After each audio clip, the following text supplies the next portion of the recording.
ඔයා 2028ට බය නැතුව BC සබ්ජෙක්ට් එක තෝරගන්න. ඇයි කියලා මං කියන්නද? ඔයා පොලිටිකල් කරනවා කියමුකෝ.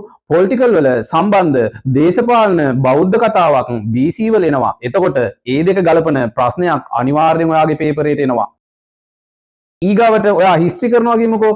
ලංකාවේ ඉතිහාසයක් කතා කරන්න බෑ බුදුදහම නැතුව. ප්‍රශ්න ගොඩයි. සිංහල කරනවා කියමුකෝ. සිංහල කුණ්ඩලකේසි වස්තුවේ ඉඳලා සද්ධර්ම රත්නාවලියේ පූජාවලිය නේද? සිංහල සාහිත්‍යයක් කතා කරන්න බෑ බුදුදහම නැතුව.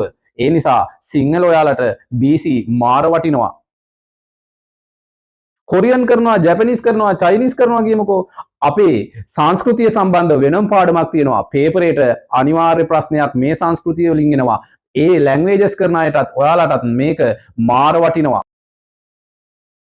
ඩ්‍රාමා කරනවා කියමුකෝ. ඩ්‍රාමා වල කතා කරන්න බෑ බෞද්ධ නාට්‍ය කතා කරන්න නැතුව. ප්‍රේමතෝ ජායති සෝකෝ උදාහරණයක්.